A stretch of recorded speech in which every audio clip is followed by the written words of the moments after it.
Isaiah chapter 6 verses 1 to 13. Nang taong mamatay si Haring Uzzias, nakita ko si Yahweh. Nakaupo siya sa isang napakataas na luklukan. Ang laylayan ng kanyang damit ay nakalatag sa buong templo. May mga sirapin sa kanyang ulunan at bawat isa'y may 6 na pakpak. 2 ang nakatakip sa mukha, 2 sa buong katawan, at 2 ang ginagamit sa paglipad. Wala silang tigil ng kasasabi sa isa't isa ng ganito, Banal, banal, banal si Yahweh na makapangyarihan. Ang kanyang kaniningay laganap sa sanlibutan. Sa lakas ng kanilang tinig ay nayanig ang pundasyon ng templo at ang loob nito'y napuno ng usok. Sinabi ko, kawawa ako, marumi ang aking labi, at naninirahan sa piling ng mga taong marurumi rin ang labi. Mapapahamak ako, pagkat ako'y isang makasalanang nakakita kay Yahweh, ang makapangyarihang hari. Pagkatapos, may isang siraping sumipit ng baga sa dambana at lumipad na patungo sa akin. Ang baga ay idinampi sa aking mga labi at sinabi, Wala ka ng sala. Napawin na ang mga kasalanan mo. Narinig ko ang tinig ni Yahweh. Sino ang aking ipadadala? Sino ang aming susuguin? Sumagot ako, Narito po ako ang isugo nyo. Sinabi niya, humayo ka, sabihin mo sa tao, makinig man kayo ng makinig ay hindi kayo makauunawa. Tumingin man kayo ng tumingin ay hindi kayo makakakita. Papurulin mo ang kanilang isip, bulagin mo sila para hindi makakita. Gawin mo silang bingi para hindi makarinig o makaunawa. Baka sila'y magbalik loob at magsigaling. Itinanong ko, hanggang kailan po, Panginoon? Ganito ang sagot niya, hanggang ang mga lungsod ay mawasak at mawalan ng tao, hanggang sa maiwang walang nakatira ang mga tahanan, hanggang sa matiwangwang ang lupain. Hanggang sa ang mga ito'y itapon ni Yahweh sa malayong lupain at ang lupain maging malawak na ilang. Matiraman ang 10 bahagi ng mga tao, sila ay mapupuksa, parang pinutol na puno na ensena. Tuod lamang ang natira, ang tuod na iyan ay binhing banal. Purihin ang salita ng Diyos na ating nabasa. Sambahin natin ang Diyos, manalangin tayo. Aming Diyos na banal, maraming salamat po sa iyong mga salita na aming pagbubulayan ngayong umaga. Lord, dalangin namin ang iyong pong presensya, ang iyong pong kapangyarihan na maranasan ng bawat isa sa amin. Kayo po ang siyang kumausap sa bawat isa sa amin, Panginoon, sa pamamagitan ng iyong mga salita, sapagkat naniniwala kami at nananampalataya kami, Panginoon, na kayo po ay naririto sa aming kalagitnaan. Purihin kayo, O Diyos, ang iyong kadakilaan, ang siyang maitaas, O God. Salamat po, Panginoon, kayo po ang magbukas ng aming mga spiritual life, Lord, upang matanggap namin ang mga salita mo ngayong umaga, Panginoong Diyos. Bayan po ninyo ang iyong lingkod, O Diyos, bilang yung instrumento, Panginoon, na maihayag ang iyong pong makapangyarihang salita. Ama, ito ang aming nagkakaisang dalangin sa ngalan ng Panginoong Yesus. Lahat po tayo magsabi ng Amen! Hallelujah! Palakpakan natin ang presensya ng Diyos. Hallelujah! Amen! Amen! Thank you, Lord! Ayan, siguro pwede natin maisara yung pintuan natin para madagdagan yung hindi okay? So, ayan po, kung babasahin po natin, magfo-focus po tayo dito sa Isaiah 6 verse 8. Bakit po? Kasi po yung ating pong message or ang tinatalakay natin ngayong buwan ay tungkol sa paglilingkod. Amen? So, sa first Sunday, maalala natin ano nga po ang title ng first Sunday na sinare ng ating pastor. Yung title ng kanyang ibinahagi. Sino po nakakaalala? Praise God. No? So, ayan, importante po sa atin na minsan magsulat po tayo, no? Okay? So, ang first Sunday ay itinuro ng pastor ang yes, nako, ang ganda. Called to serve. Lahat po ng mga Kristiyano, lahat ng nakakilala sa Diyos, tinanggap ang Diyos bilang Diyos at tagapagligtas ng ating personal na buhay, ay tayo po ay tinawag para maglingkod. Amen? So, naniniwala po tayo dito.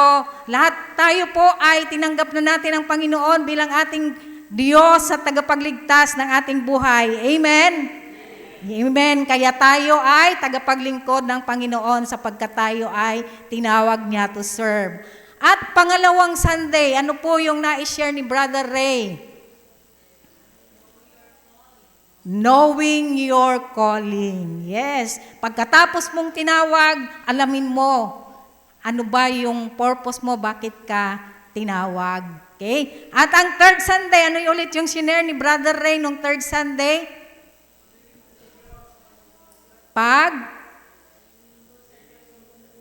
Paglilingkod sa Diyos ng buong puso. Okay? So pagkatapos mong tinawag at alamin yung iyong calling, ay paglingkuran mo ang Diyos ng buong puso.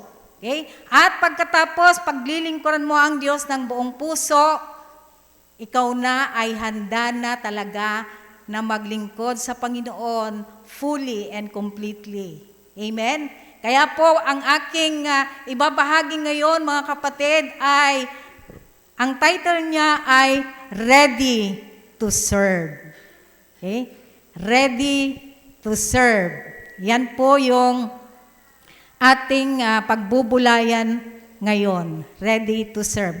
Kasi po, itong ating mundo ngayon, kung mapapansin po natin, yung mundo natin ay maraming pangangailangan na ang mga tao habol ng habol para matugunan ang lahat ng pangangailangan natin.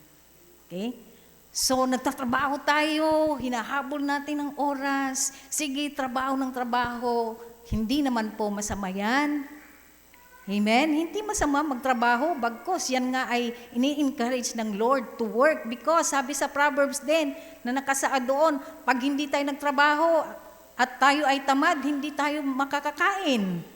Di ba? Hindi masama magtrabaho na magtrabaho, pero mga kapatid, ang paalala ng Panginoon sa atin, balansehin po natin yung ating buhay. Okay? So, kailangan natin na balansehin yung ating buhay dahil kailangan natin, kailangan natin ang ating spiritual na buhay ay mapunan din, hindi lang yung ating pisikal. So, karamihan po sa atin na mga tao, ay puro pisikal yung ating tinitingnan. Nakakaligtaan natin yung ating spiritual na pamumuhay. Okay? So, balansihin po natin mga kapatid, maaring, oo nga sabihin mo sa sarili mo, oo nga habol ako ng habol, trabaho ako ng trabaho. Okay lang, sige, trabaho ng trabaho, pero balansihin mo. Kailangan mo rin magpahinga. Okay? Kailangan mo rin ipahinga ang iyong emotion, ang iyong physical, at hayaan mo naman yung spiritual naman ang mapuno dyan sa ating sariling buhay. Tama po ba? Amen? Kaya sino dyan yung mga busy, maaga pa lang talaga bumabangon para gawin kung ano yung mga bagay-bagay na kailangan gawin. Ayan, at pagkatapos ay matutulog ng gabing-gabi na, para sa mga iba't ibang bagay din naman. Okay? Kaya naman ang Sunday, Ayon ang nakakalungkot madalas, minsan. Dahil Sunday, naku Lord, maglalaba ako. Lord, matutulog muna ako. Okay? Pero pagka Sunday, ito po sana yung special day because Sunday is a celebration for God. Amen? Celebration natin ang Sunday, kaya excited sana tayo na pumunta sa church. Maaga tayong babangon, gigising, no? Sapagkat hinihintay natin ang Sunday, a celebration for the Lord. Amen? Kaya pag pumunta ka dito, dala-dala mo na yung kagalakan. Amen? Iiwanan mo na yung mga problema sa labas. Pagpasok mo dito, salamat Lord, andito ako, kasama kita. At sabi nga sa kanta kanina, yung kapag kakasama ang Panginoon, mapayapa, no? May kapayapaan pagkasama natin ang Panginoon. Amen? Kaya itong mundo na ito ay punong-puno ng maraming Kristiyano na unprepared, no? Unprepared, unwilling to step up to serve God. Wala po dito, no? Dahil lahat tayo ay willing to step up to serve God. Yun lang marami talagang mga Kristiyano na unprepared talaga, parang just lang, pati yung pagpunta sa church ay okay lang malate. Okay lang malate paminsan-minsan dahil may mga bagay na hindi natin maiwasan na medyo late ka. Pero wag naman po every Sunday, no? Hindi naman po, dapat excited din tayo. Kung gaano tayo ka-excited, pumasok sa school ng 6:30, 7 o'clock, nasa school ka na, no? Before 8 o'clock, nasa office ka na, nasa trabaho ka na. Pag Sunday, special day because this is a celebration for the God who give you, who provide for you for the whole week. Yung God na nagpagaling sa'yo nang ikaw ay nagkasakit. No? Okay? So, ito po ay panawagan ng Panginoon. Sabi niya, patuloy pa rin nagtatanong si Lord sa bawat isa sa atin o sa maraming mga Kristiyano. Sapagkat sabi nga, di ba, ang dami-dami nga anihin, totoo yan, ang dami-dami talaga. Pag lumabas ka lang, ang daming, sabi ko nga, kung maghahanap ka ng ministry, ang dami. No? Kaya kami ni Pastor, ayaw naming tumigil lang dito sa four corners of the church. We have to go out. Hindi lang dito sa Palguyon, sa Pusurbio. Kung tinatawag kami sa ibang lugar, pupunta kami. No? Naalala ko nung pumunta kami sa prison ministry noong Sabado ba yun? Anong araw? Anong Biyernes? Alam niyo po, pagka sa kulungan, ayaw na ayaw ko itong ministry na to. Pag sa kulungan. Kasi pag pumasok ako doon, parang kinakabahan ako. Ang isip ko, paano kaya pag nag-rumble ito dito, pagka nagkagulo, ano kaya ang mangyayari sa amin? No? May ganun yung iniisip ko pagka ganun. Kaya habang nandoon ako sa prison, pang twice ko pa lang pumunta doon. Pero ang lakas ng kabog ko nung first time, tapos ditong second time, medyo nakakalmado ako. At doon sa kulungan, sabi ko nagtatanong kay pastor, sabi ko, etong pastor na kasama natin, talagang love na love niya itong prison ministry.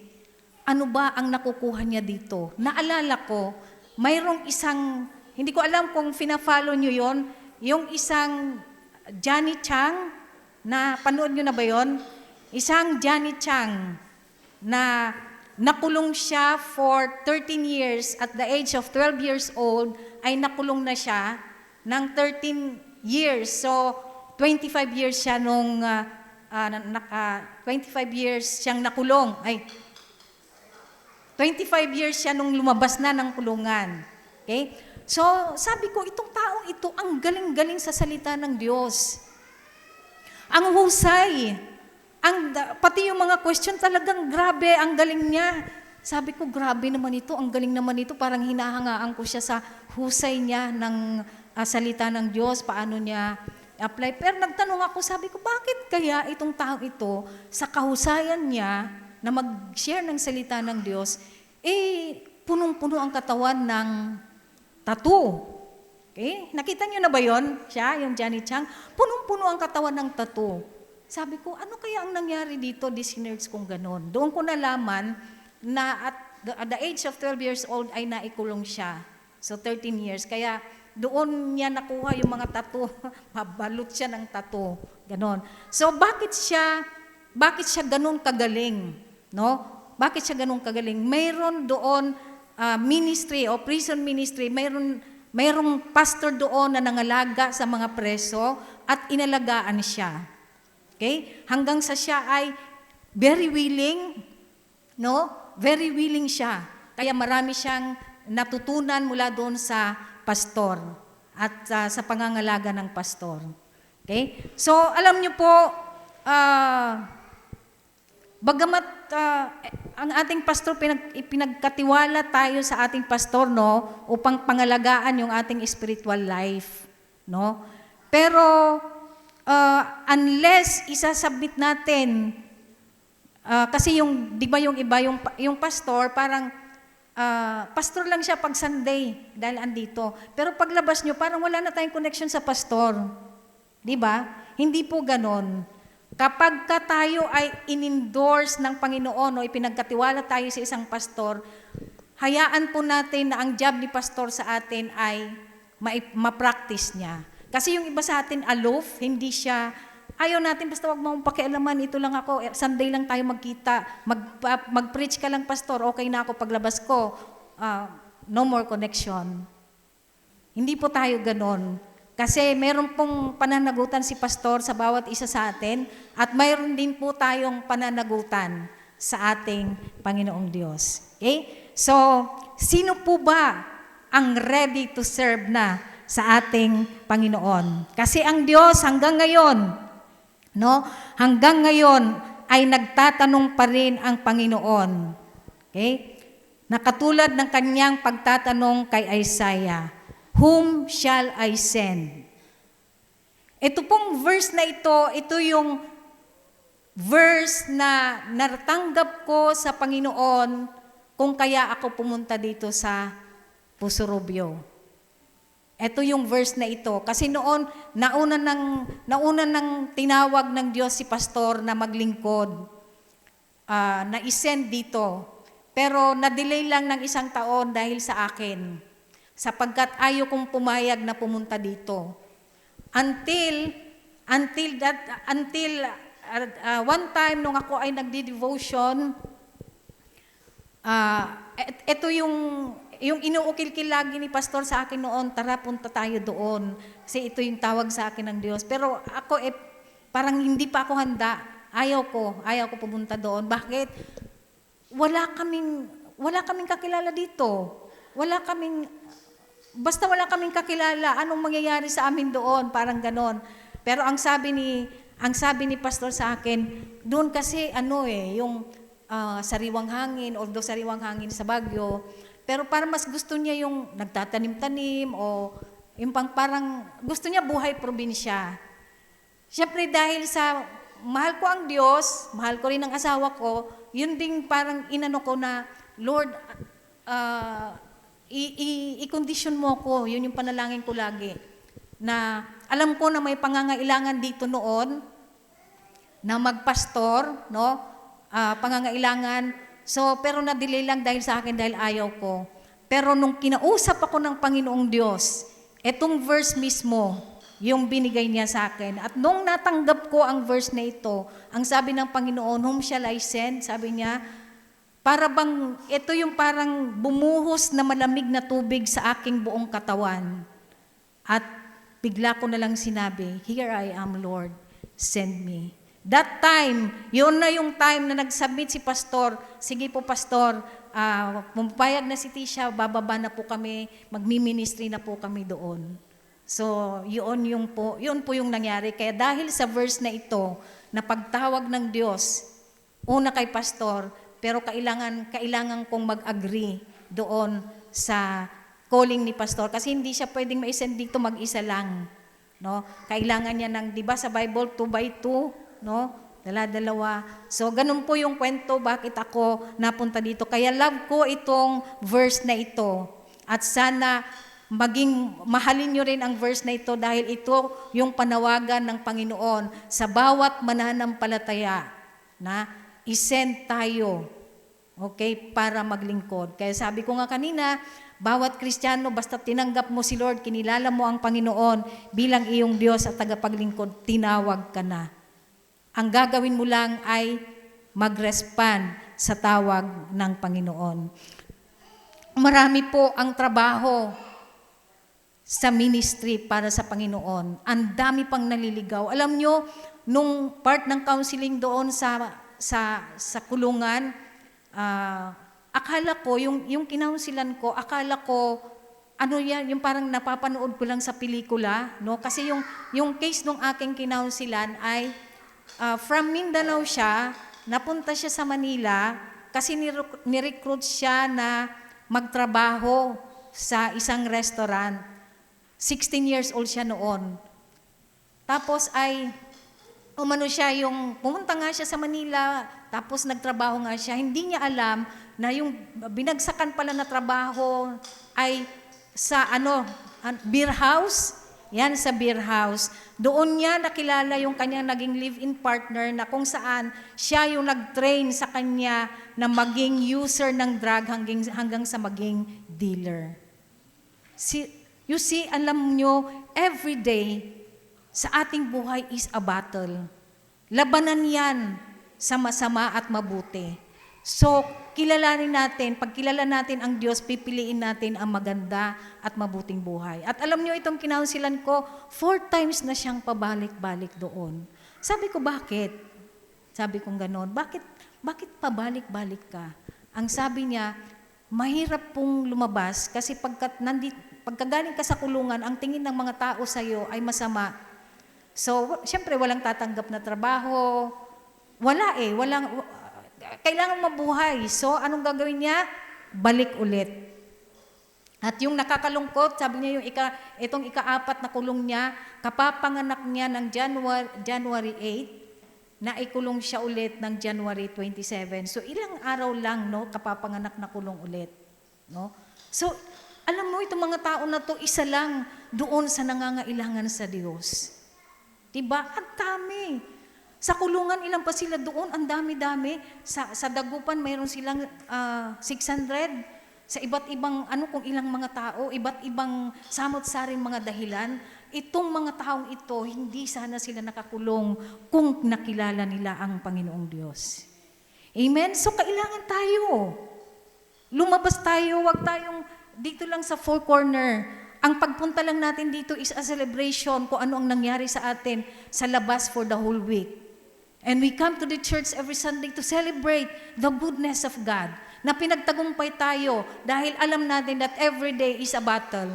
Pag hindi ka nakapagsimba ng Sunday, wala kang shield. Madali ka lang matukso, madali ka lang makagawa ng masama. Dahil likas sa tao ang pagiging masama. Diba? Pero sa grasya ng Panginoon, sa kanyang mga salita, natatransform tayo. Ganun kaimportante ang salita ng Diyos, ganun kaimportante ang pagdalo sa gawain. Amen? This is a celebration for the faithfulness and goodness of God during the week.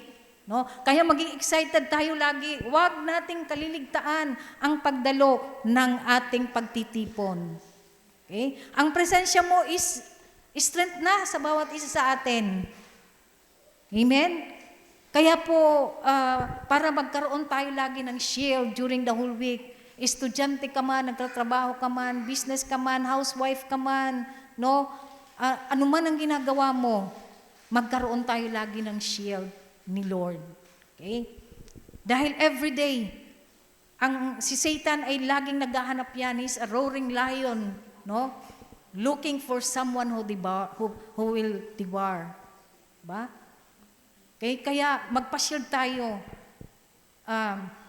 Huwag natin kaliligtaan na yung celebration, doon tayo kinakatagpo ng Panginoon, doon tayo, hindi man natin nakikita in our naked eye, pero sinishildan tayo ng Panginoon.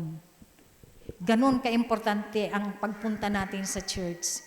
Iba lang yung ating personal na buhay na nagdi-devotion tayo. Iba lang yon.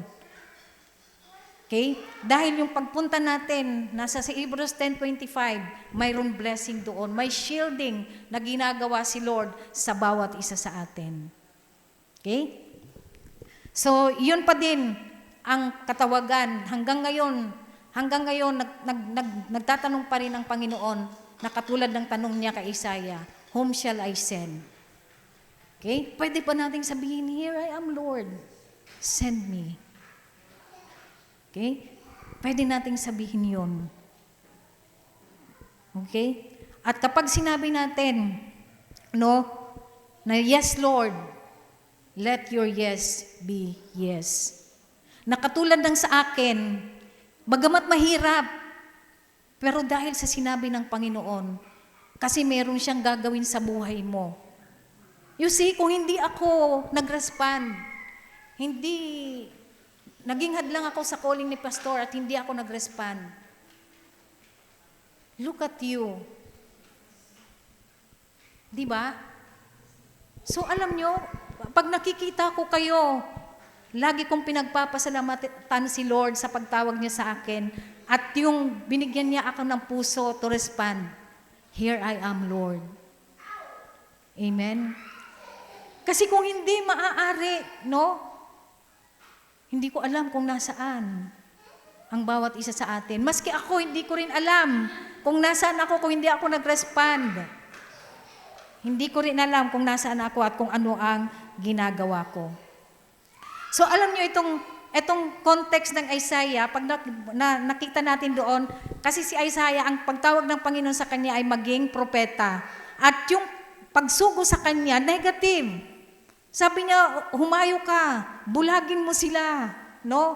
Bakit? Kasi makasalanan na yung mga tao doon, parurusahan na sila ng Panginoon. Okay? At para matupad yung pagpaparusa, yun yung sinabi. Kasi sabi, baka magbalik loob sila sa akin. Yun yung parang context noon. Pero, hindi tayo si Isaiah ngayon. Though, ito yung verse ng pagtawag, pero ang pagtawag sa atin ng Panginoon ay in a positive way. Okay? In a positive way na kung saan ay talagang yung paglilingkod natin sa Panginoon ay talagang from our heart. Kasi pag galing sa puso natin, ang paglilingkod natin sa Panginoon, hindi tayo magko-complain. Hindi natin babaliwalain. Amen? Hindi natin babaliwalain. Ang rason ni Isaiah, sabi niya doon, na kawawa ako. Sabi niya ganoon, kasi makasalanan ako. Galing ako sa makasalanang lahi. Kaya kawawa ako, sabi niya. Kawawa nga naman ang mga makasalanan.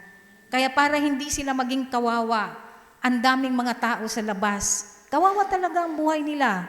Alam niyo, ang kawawa, hindi yung dahil sa wala kang pera. Kahit mayaman ka, kung wala kang Diyos, kawawa ka pa din. Kasi temporal lang tayo dito. Mayroon tayong final destination. At dapat yung final destination natin, yun yung ating mapuntahan. Okay? Kaya, anong ginawa ng isang anghel? Napipicture niyo ba yung isang anghel, yung 6 ang pakpak niya, yung 2 nakatakip sa mukha, at may pakpak sa likod at ang mga paa. So, anong ginawa ng anghel na ito nung sinabi ni Isaiah na kawawa ako kasi marumi ako, galing ako sa maruming lahi? Lumipad yung isang sirapin or yung isang anghel at kinuha mula sa altar yung baga, coal, uling, at idinampi sa kanyang labi. At pagkatapos, ang sabi niya ngayon ay napatawad ka na at nalinis na yung iyong mga kasalanan. Di ba? Hindi tayo perfect. Totoo, makasalanan tayo. Pero nandyan si Lord na punong-puno ng grasya para sa bawat isa sa atin. Okay? So, yung tawag ng Panginoon sa bawat isa sa atin at yung misyon na pinapagawa niya sa atin ay pareho ng misyon na ginawa ng kanyang 12 disciples hanggang sa ngayon. No? Na yung mula kay Jesus Christ hanggang sa 12 disciples at iniwan naman ng 12 disciples sa atin. Ano yung unang-una nating trabaho? Ang maghayag ng salita ng Diyos, ng kanyang pagliligtas. At pagkatapos, transformation will come through the Word of God. At pag nagkaroon ng transformation, sa palagay ba ninyo mayroon pang makukulong? Wala na siguro. No? Kaya kailangan tayo, kung ang Diyos ay nangungusap sa iyo maglingkod, no? Go! May blessing doon. Patutuon namin, wala kaming hanap buhay, ito lang. Ito lang yung aming trabaho. Pero praise God, no? Hindi naman kami hinayaan. Siguro noong mga unang-una, nagutom kami. Una yun kailangan namin magtrabaho in the ministry. Sumunod sa Panginoon. Sa pagsunod, nandoon yung pagkilos ng Panginoong Diyos. Di ba? Nasubaybayan ninyo yung buhay namin. No? Okay? So, huwag kayong matakot. Huwag tayong matakot maglingkod sa Lord sapagkat ito na yung panahon na mag-respond tayo sa Panginoon sa kanyang panawagan. Alam ko, bawat isa sa atin, may katawagan ang bawat isa sa atin mula sa Panginoon. Kulang lang tayo ng respond. Okay? Okay? Kaya, mayroon akong 3 puntos dito na sana ay mag-ignite sa bawat puso natin dahil alam ko, no, na tayo as a church ng fountain of life. Alam nyo ba yung meaning? Fountain of life. No? Fountain tayo na nagbibigay buhay sa nawawalan ng pag-asa, sa namamatay na magkaroon ng buhay. Sino ang isusugo ng Panginoon? Kung hindi tayo. Okay? Kaya minsan, kahit napuyat tayo kagabi, wag nating tutulugan yung Word of God na napapakinggan natin ngayon. Amen? Gumising tayo sa panawagan ng ating Panginoon. Dahil, sabi niya, it takes a heart that sees who God is. Paglilingkuran mo ang Panginoon kapag na-realize mo kung sino talaga ang Lord sa iyo, sino talaga ang Diyos sa iyo. Nung wala kang trabaho, binigyan ka ng trabaho. Sino si Lord sa iyo? Okay? Nung may sakit ka, pinagaling ka ng Panginoon. Alam mo yung testimony namin this week? Si Ezra ay nagkasakit siya nung kasagsagan ng bagyo, no? Nagkasakit siya, tapos sarado ang mga daan. Ikaw ba naman magulang, may sakit yung anak mo nasa malayo, hindi mo mapuntahan. Ano ang gagawin mo? Diba? Napakahirap na sitwasyon yun. May sakit yung anak ko, kailangan madala sa hospital. Pero hindi mo mapuntahan, walang daan papunta doon. Magulang, ano ang iyong mararamdaman?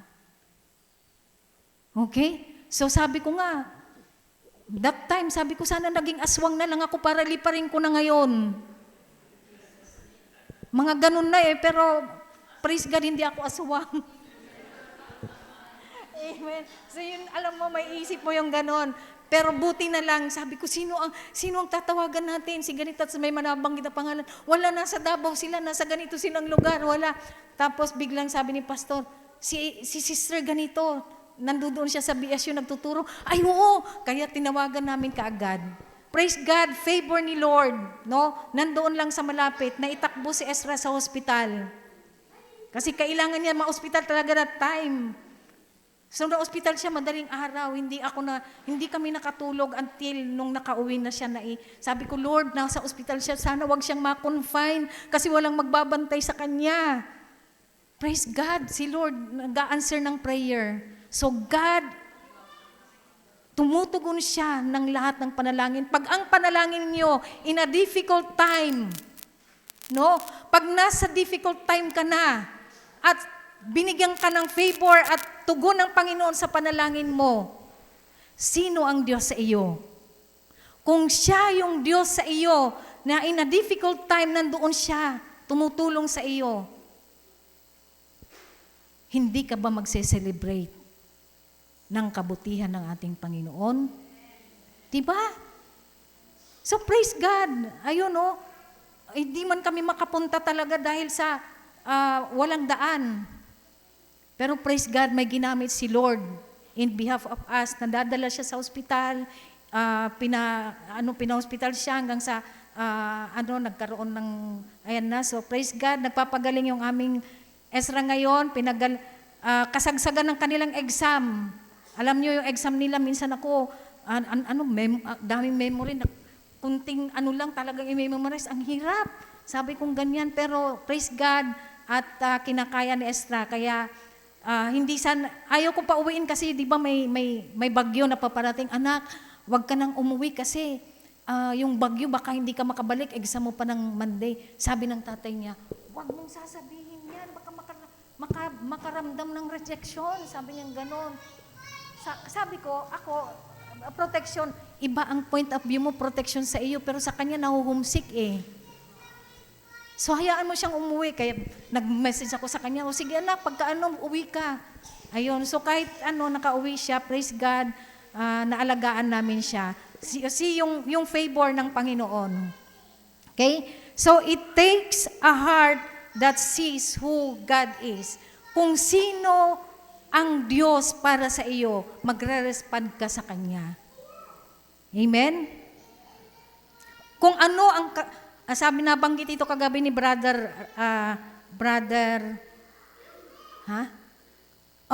Chris.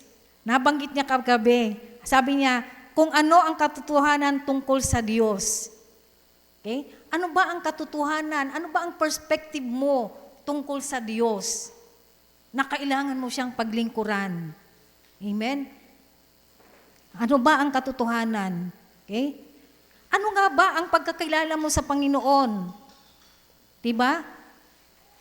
Kasi diba minsan, kapag kakilala natin yung tao, pag may kilala tayong tao na nakagawa sa atin ng pabor, pag siya humingi ng pabor, hindi mo rin ito babaliwalain. Pagbibigyan mo siya at pagbibigyan, gagawa ka ng paraan para mapagbigyan yung tao na gumawa sa iyo ng pabor.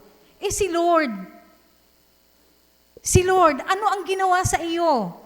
Pinagtapos kang mag-aral? Binigyan ka ng business? No? Pinagaling ka mula sa iyong sakit? Sinolve yung problema mo? Nung wala kang kapayapaan, binigyan ka ng kapayapaan ng Panginoon? Sino ang Diyos sa iyo? I-realize natin, kung sino nga ba ang Diyos sa atin. Na magdadala sa atin para paglingkuran natin siya. Okay? Anong sabi ng mga anghel? Umaawit sila, banal, banal, banal ang Panginoon. Yun yung kanilang tayo, ang Diyos ang nagbibigay sa akin ng buhay. Ang Diyos ang nagpapagaling sa akin. Ang Diyos ang nagbigay sa akin ng trabaho. Ang Diyos ang nagbigay sa akin ng pabor. Ang Diyos lahat. Ang Diyos ang nag-provide sa akin. Binigyan niya ako ng bahay. Binigyan niya ako ng budget para magkaroon ako ng bahay. Ano man yung inyong hinihiling, di ba binigay ng Diyos? Amen? Ano ang pwede nating i-respond sa ating Panginoon? Di ba? Kung nare-realize lang natin ito, maglilingkod tayo sa Panginoon. Amen? Kaya it takes heart that sees who God is. Sino ba ang Diyos sa iyo? Doon ka magre-respond. Okay? Okay? Alam natin na si Lord ay holy. Si Lord ay makapangyarihan. At karapat-dapat siya ng ating paglilingkod. Amen? Karapat-dapat nga ba si Lord na paglingkuran natin? Amen. So, tingnan natin ito mga kapatid. Yung ating mga perspective sa ating Panginoong Diyos. Ayan. Mayroon nga yung isang kapatid nung nag-prayer meeting kami, ayaw niya kasi madalas, alam mo ang kalaban natin mga Kristiyano, katamaran talaga eh. Madalas talaga yon. Nung prayer meeting kasi bumabagyo eh.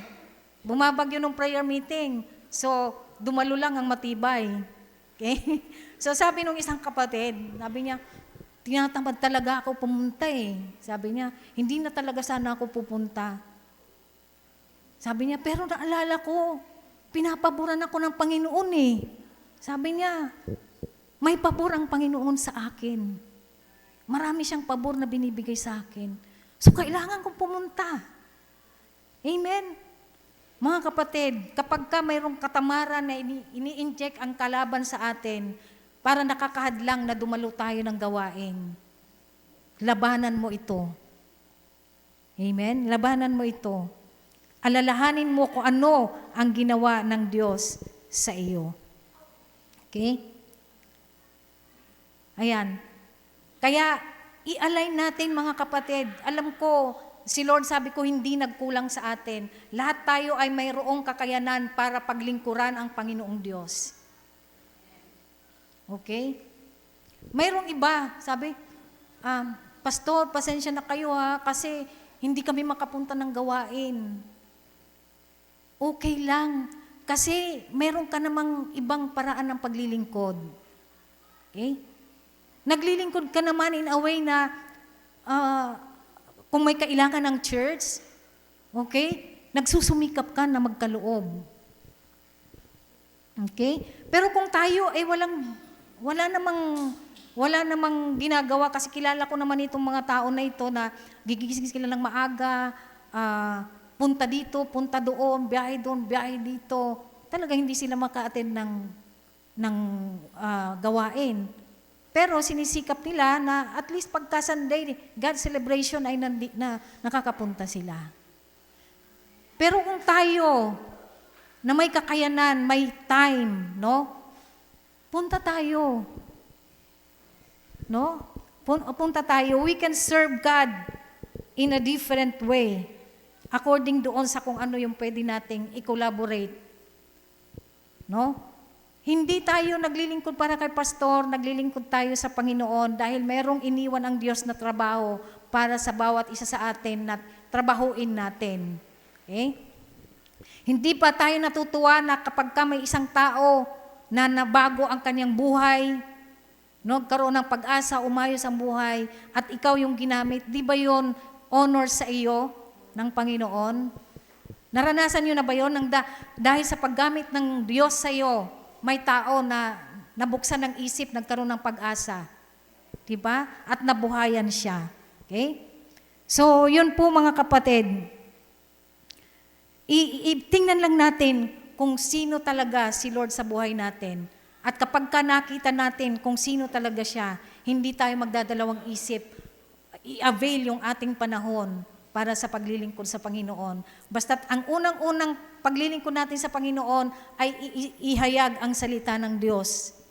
Amen? Walang excuse sa atin, lahat tayo maghahayag ng salita ng Diyos. Kaya ini-encourage ko pa rin bawat isa sa atin, magpatuloy lang tayo na maghayag ng salita ng Diyos, ipakilala natin ang Panginoon sa kanila. Amen? I-follow up natin sila para mas kasama natin sila sa celebration natin para sa Panginoon. Amen? Amen. Okay? So, pangalawa, kanina, it takes a heart to see who God is, no? At pangalawa, it takes a heart that is cleansed. Huwag po tayong makukonsensya na tayo ay nagkakamali, nagkakasala, normal, no? Hindi tayo perfect. Nagkakasala tayo at nagkakasala. Pero mayroong offer si Lord. Every time na ma-realize mo na nagkasala ka o mayroong kang nagawang na hindi kaaya-aya sa Panginoon, nandyan lang siya. No? At nakahanda na patawarin tayo at magpatuloy sa ating buhay. No? Huwag tayo makonsensya. Naku Lord, hindi pa ako perfect, marumi ako. Anong ginawa ng anghel? Dinampian yung labi ni Isaiah. No? Okay? So ganun, wag po tayong magigilty. Kung alam natin na nakagawa tayo ng hindi mabuti pa sa paningin ng ating Panginoon, lapit ka agad, Lord, forgive me sa nagawa ko. Amen? Maging repentant lang tayo at maging willing, no? sa paglapit sa ating Panginoon. Okay? At para lahat tayo ay makomisyon ng Panginoon na lumabas na maghayag ng salita ng Diyos. Anong kasalanan ba yung naghihinder sa atin, no? Na, unworthy ako, hindi ako karapat-dapat na maghayag ng salita ng Diyos kasi makasalanan ako. Anong kasalanan ang nagagawa mo na hindi kayang patawarin ng Panginoon? Wala, di ba? Lahat ng uri ng kasalanan, maliit man or malaki, kanina nabanggit, maliit na kasalanan, malaking kasalanan, nandiyan ang Panginoong Diyos, nakahandang patawarin ka. Amen? Kasi ang Diyos hindi pa tapos sa atin habang nabubuhay tayo. Patuloy ang Diyos na nagre-reforma sa bawat isa sa atin. Okay? Kaya huwag tayong mag-guilty. Nandiyan si Lord na maglilinis sa atin. Okay?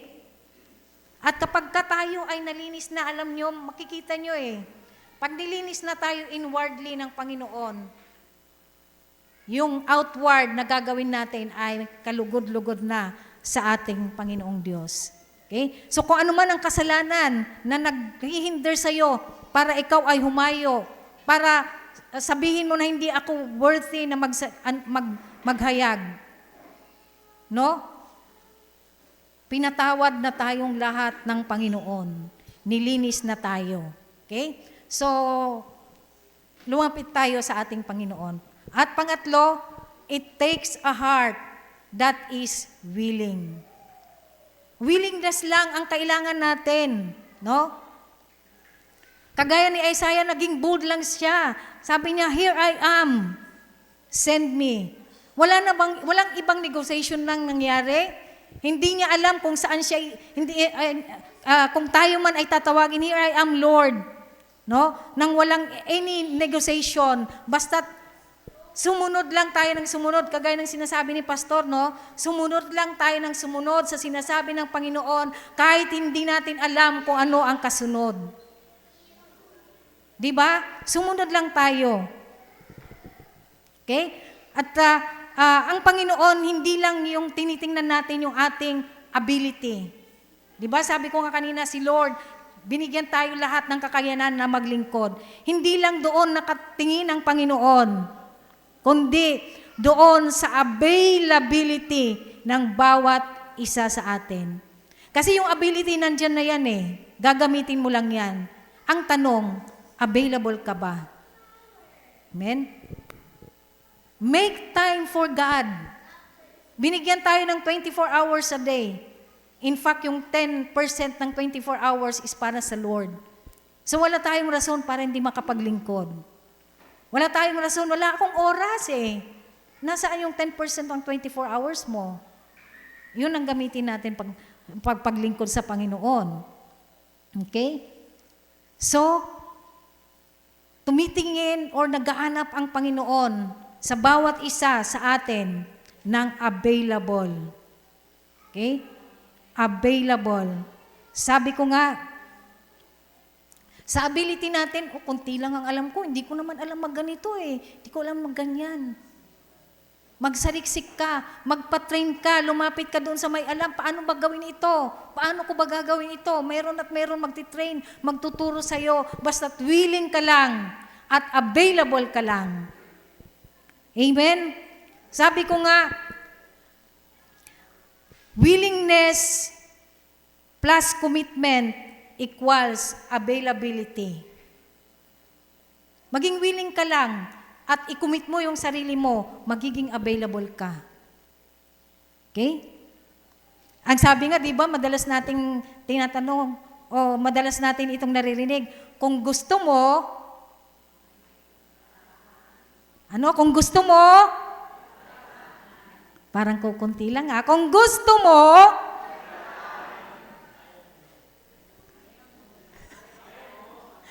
kung gusto mo, at kung ayaw mo, lahat ng dahilan kaya mong sabihin dahil ayaw mong gawin. Di ba? Magdadahilan ka na magdadahilan, walang katapusang dahilan. Okay? Pero kung gusto mo, agad-agad ka. Diba? No? Willingness and commitment equals availability. Okay? Alam ko busy tayo eh. Minsan sabi ko, Lord, paano ba namin mapapasok ang campus? Desire sana namin na mapasok namin ang every room. Kasi hindi lang mga estudyante, maging mga teacher, kailangan din nila ng Word of God. Paano? Here I am, Lord, mag-isa ko. Who will go with me? Sino ang sasama sa amin? Tinitingnan ko ang congregation minsan, busy si ganito, maraming wala. Lord, pero hindi kayo busy. Pag inabil ninyo yung inyong sarili. Ay, walang sumagot. Isa lang. Salamat po sa isa. Amen? Walang busy kung ia-avail mo ang iyong sarili. Ay, kakaunti pa din. Hallelujah. Walang busy kung lahat ay available. Yan. Amen. Okay? Yung iba kasi aging bibisi na lang eh. Di ba? Aging bibisi na lang talaga yung iba, pero kung haharapin mo, magagawan mo ng paraan. Di ba? Meron kami isang kausap na isang kabataan natin. At na-confirm niya, oo nga po, sabi niya, pag tinatamad o kung ayaw mo, daming dahilan. Totoo yun. Daming dahilan. Pero kung gusto mo, di ba? Kung gusto mo, gagawan mo ng paraan. Di ba? Wala nang sumagot. Ganun na nga siguro. Pero wag naman. No? I-avail natin yung ating sarili. Amen? Kaya sabi dito, ready to serve. Naging naging bukang bibig ng mga nakaraang taon. Ready to serve. Sabing ganon. Ready to serve. Nawa ay maging ready nga tayo sa paglilingkod sa ating Panginoon. Amen? So, yun nga, maging available tayo kasi ang pagtawag ng Panginoon kay Isaiah ay pagtawag pa rin niya hanggang ngayon. At ang mission noon ay mission pa rin hanggang ngayon. Amen? Hindi nagwawakas ang mission. Huwag nating hayaan na mapunta sila sa bunganga ng impyerno na wala man lang tutulong sa kanila na umahon para sila ay maligtas. Kung makikita lang natin sa ating naked eye, ang daming mga tao na papunta doon. Alam nyo po, papunta sa impyerno, alam nyo po, noong nandun kami sa Balungaw, ay may nag-treat sa amin pumunta ng hot spring. Hot spring. Alam niyo talagang mainit. Mainit talaga yung pool na yun. Oo, mainit. Mayroon yung mainit. Yung mainit na talaga. Mayroong mas mainit talaga. Kaya alam niyo, sabi ko, ito palang mainit na. At mas mainit ito. Mas paano kaya ang init sa impyerno? Huwag tayong pumunta doon. Huwag tayong pumunta doon at huwag nating payagan yung ating mga mahal sa buhay na makapunta doon. Gumawa tayo ng paraan, mga kapatid. Tinatawag tayo ng Panginoon. Masasagot ba natin siya? Here I am, Lord. Send me, and I am ready to serve. Amen? Masasabi natin yon sa ating Panginoon. Amen? Ang init talaga. At alam nyo, dahil sa init, kamuntik na ako mag-faint. Mayroon palang mga doon, heart attack. Kaya kailangan prepare ka rin pala na pumunta doon. Prepared mo, nakaprepare ang iyong isip, nakaprepare ang puso mo, ang katawan mo, para lumusob ka doon sa mainit. Kaya hindi ko nabasa yun, mayroon pala sila doong warnings na ganyan. Nung nakaupo na ako doon, sabi ni Pastor, ba't parang pumuti ka? Pumuti nga ba ako o parang mag-faint na ako?